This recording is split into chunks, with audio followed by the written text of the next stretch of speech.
But Gary Ray, I could keep going. The floor is yours. Give me some of that. Oh man, dude, you're hitting on the head. But I'm gonna take this opportunity to float a concept of where I think we're gonna go, and this is kind of a pie in the sky. Moving from a competitive economy to a collaborative economy, Mm, right? Which is mm, really where we started, right? When you think about when humans started, they didn't have money, right? The concept is foreign, right? Like I have this big rock, so I'm richer than you because you have a small rock. It's stupid. But if you like to hunt and you're good at hunting, you bring home the meat. I like to garden. I'm good at garden. I can make the vegetables. I like to paint. I can make things beautiful, right? And so people lived in smaller groups. The Industrial Revolution brought everybody together. We have cities of 8 million people, right? Which is not a natural way for humans to live. We have been kind of fooled into thinking this is the way we're supposed to be, and we're not. We're built. There's actually a number of Dunbar's number that shows we are built to live in groups of 150 people, right? That's where we maximize. wow, Ray. 150 people in a tribe, and that's psychological. Like this is psychological science. About 150 people that we can have social connections with. And with that number, within 150 people, you can get everything that you need done, right? And you can provide but you have to bring value. So you get value, you get purpose, you get value, whatever it is that you do. Maybe you just make people laugh, right?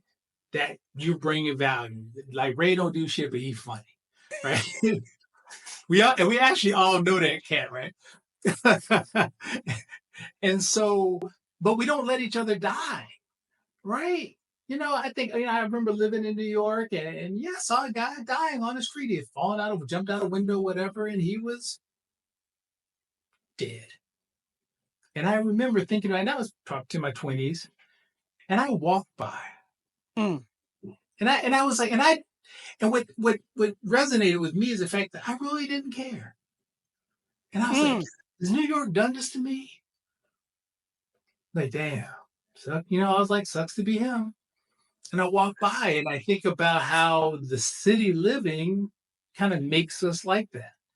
And, we moved away from our communities. We've become so disconnected and we don't have those connections. And with those connections, you really don't need money, right?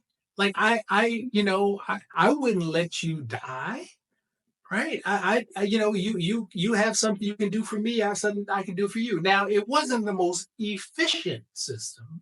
All right. I know that it wasn't efficient, but it worked. And it worked for a lot of centuries, until this industrial revolution. And now we have a different thing, which works, but that's going away now. So I hope what can happen is that we find a way to work together and help each other out of the dire straits that will likely come, right? There's going to be a number of people, and you pointed it out, a number of people are going to be homeless. There are way more people who need a place to live than there are people who are willing to build places to live.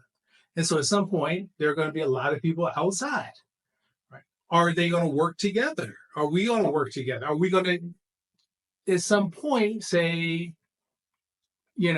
this is let's find a group and we all build a house. We build something ourselves to live in. I don't know. And it's not a perfect world. I don't know. It's not perfect, but some form of that, some form of collaboration where you are celebrated and rewarded and incentivized to help somebody as opposed to being rewarded and incentivized by being selfish.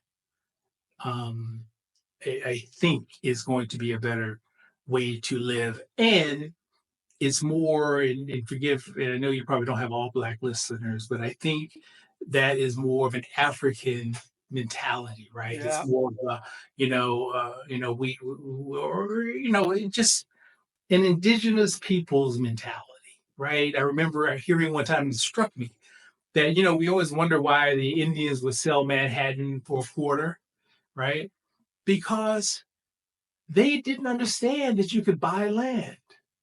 The concept of somebody Uh, owning a piece of ground was completely foreign to them, right? When you think about it, right? It actually doesn't make sense that some man who's going to live and die owns a piece of this permanent land and no one else can drink from this lake.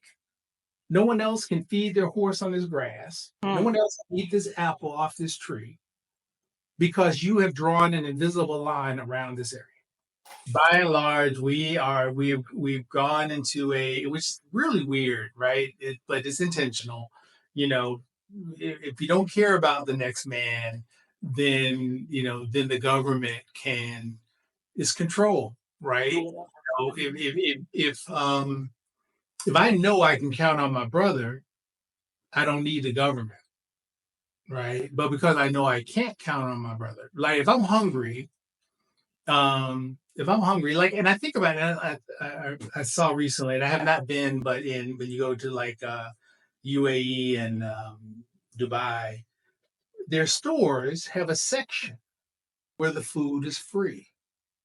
Get the fuck out of here. It's free. That's the law. 10% of the food in any store is free, right?